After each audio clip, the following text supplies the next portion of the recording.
rate of heart disease. How many people in this room have a family member that lives or died from heart disease? It's a lot. That's a lot.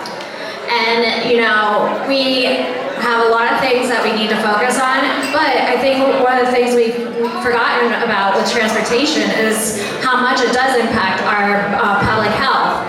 This is my grandma, and this one thing that she loved to say is that you should always eat dessert first because you never know what's going to happen. And, you know, she was onto something because she was eating cake when she had her heart attack and died. But she was right. But she also grew up in Pittsburgh in the 1930s. Men would go to work with white shirts and come home with gray shirts, but at least we weren't Ohio and set a river on fire. And Pittsburgh's come a long way, as you can see, and it's because they focus on walking and biking and public transit. We don't need more cars, including electric cars. Sorry, Carlos.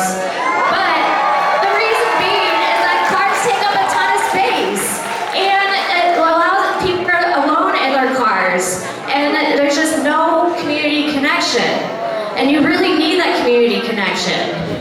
But yet, our administration is still focusing on electric cars and not building walking, biking, and public transit. Why are we doing that? But that guy looks really upset. But I'm also happy she has all the mics. But she should. Anyways, that's my dad, and he's had 3 heart surgeries. And he would tell you that his heart disease is genetic, but he also neglects to say that he also smokes a pack of cigarettes a day. So, and I'm not dismissing the genetic part of things because that's important, but we're a product of our environments. And also, he's disabled. He can't board this bus. None of us can board this bus. And Bernie, he wants us to be walking, biking, and taking more public transit. It's cheaper. It's far easier to implement. It'll happen in our lifetime. This is my mom, Feliz Dia de los Muertos, by the way. And she had a heart attack in 2019. But she refuses to walk alone, and she refuses to walk alone, especially at night, because it's dark and she's a woman. How many women in this room don't walk alone at night? Yeah, because it's dangerous. And this is one of the busiest streets in Pittsburgh. This is Butler Street. And I made my friend stand here so I could show how dark the sidewalk is. I've also learned as I've gotten back into the dating scene that if you don't want to get a second date, talk about transportation planning. And then this is me in 2008. My parents did the best they could, and they moved us to a better school district. But I didn't have good community connection anymore. And this is the same road to my high school. It has not changed. And as a result, I got really depressed and I ended up losing a lot of weight. I lost so much weight, I was at risk of having a heart attack at the age of 18.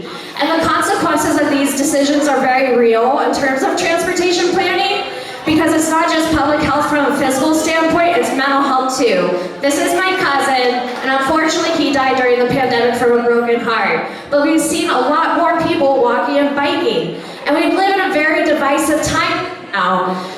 This idiot decided to vandalize our Black Lives Matter mural less than 12 hours after we painted it.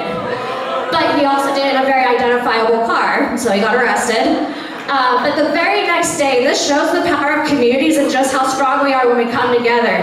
We went right back out and we put a rainbow on it, because rainbows make everything better.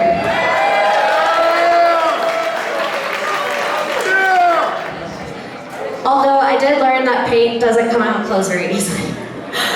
And we come together as a community to lead bike rides and reclaim street space, because street space is not car space, it is community space. And we need to start acting like it.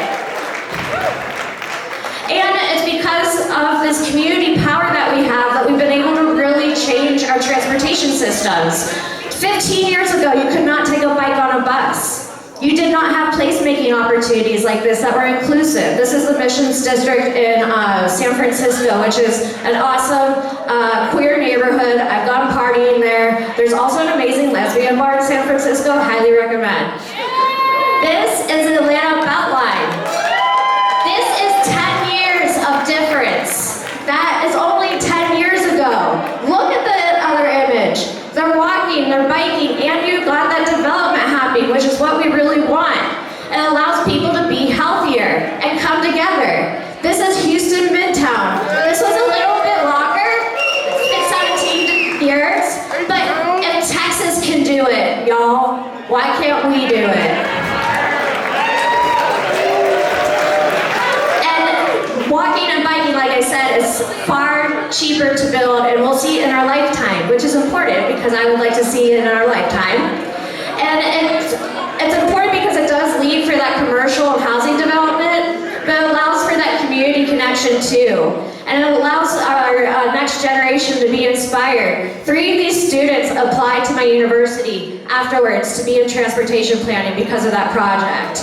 So we need to really think about what we're doing for the next generation. Because if we don't want Florida to be underwater in 10 years, we need to make that change now. And you're going to make that happen the fastest by focusing on walking, biking, and public transit.